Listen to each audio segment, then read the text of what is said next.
Hi and welcome to Friday of week 2 of your Eat Well course. How are you doing? You know you can always get in touch with me at bcarterbewell@gmail.com or over my Facebook Messenger to discuss anything that you're finding difficult or you feel like you need a little bit more support with. So it's week 2 and we've been talking about moving from mindless eating to mindful eating.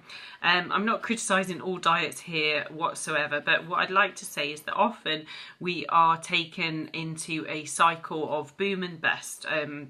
A cycle of deprivation and binging is what it can be known as by some of the diets that are more kind of extreme or faddish, and that's not helpful. It's not helpful to your mind and it's not helpful to your body. So what we're really trying to do this week is explore moving beyond that with our mind and our body. So you've been doing your sitting meditation. You're going to reflect on how that's been going for you, 5 or 10 minutes a day, and I'd really stress that you do need to do a daily practice. The MBSR course that I refer to, that's an 8-week course, is 20 minutes a day, 20 to 30 minutes a day meditation. And the regularity of that kind of meditation can really change the way your brain is actually wired. Scans have shown that. So it really is about regularly dedicating yourself to your meditation practice. I haven't put in that kind of length of meditation because that's not the course you've signed up for, but it will positively impact your results and what you want to get out of it, and meeting your goals and changing the way you think about yourself, your body, other people, and your relationship with food, doing the daily meditation practice. I can't stress that enough.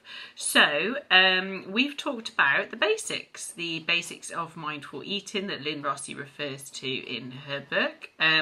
Now with basics, we're going to go through all of the acronym, but I just wanted you to start this week with the B and the A. That be the breathing and the assessing your food, your hunger, your need for food, or is it something else that's going on, and do you need to name that need? You'll hear me using that phrase a bit during this course, and especially when we talk about kind of emotionally driven eating and some tools to support you with that.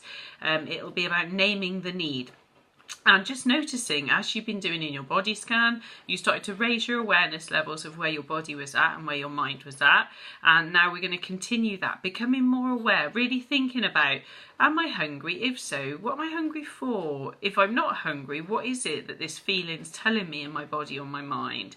So just taking that mindful pause, that breath, before we act, because we all know instances where we've grabbed something and it's been in our mouth and we haven't even thought about it or seem to have thought about it beforehand. So we want to be moving forward from that. We want to be moving towards a pause and then thinking through what's really going on with us. So one of the ways that can help is the sitting meditation, and I just wanted to go through with you some tips for the sitting meditation. If you found that particularly challenging, it can be, because your thoughts can be something that you feel is really invasive. Just welcome them, that's okay. They'll come and go. They'll be about all kinds of different things other than your mindful eating course. I know that for myself. So one of the things you can do is label those thoughts. So is it planning? Is it analysing? Is it remembering? You know, what is it that you're working on when you're doing that thought? And then just bring yourself back to your breath and to the meditation that you're doing at that time. Just noticing your thoughts have wandered and bringing them back is a really positive move forward. Please don't think, or if you're feeling overwhelmed about that, that's normal. But the more you notice, the better. That's fine. Just bring them back as you would a child who was wandering off, or a dog on a lead. You just gently just give a little bit of a pull, bring it back. Okay, it's just noticing that moment where you bring it back is fantastic.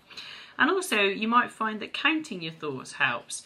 Just count them. There's no judgment in counting. It is what it is. They are what they are. Just count them and see after 5 minutes how many you've got. And it's not about a competition. It's not about bringing that number down. Again, it's just about being aware of those thoughts with a kind and compassionate curiosity.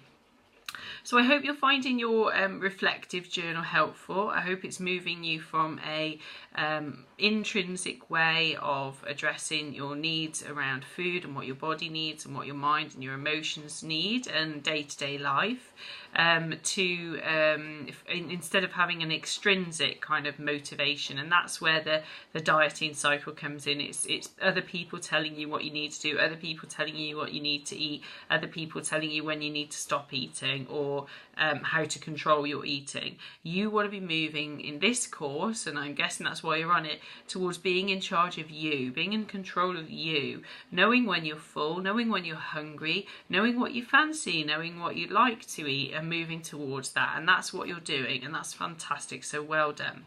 So if you want to share any of the resources that you've used on the Facebook group this week, that'd be great. You don't have to, or you can share them just privately with me if you want an extra level of accountability. I'm happy to do that.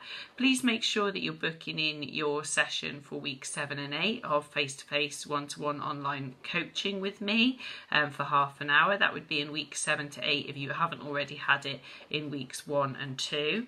And please do engage in the Facebook group. The reason I've set that up is that research shows that when we engage in a more sociable group around any change that we're trying to implement in our lives and contribute to that, the change becomes more embedded, and that is a fact. So if you engage and help other people in that Facebook group, turn up to our Wednesday night go lives, you will actually see a real change in your commitment and your level of experience and change that you're going through in a really positive way. Okay, do contact me with any queries, and eat well. Bye now.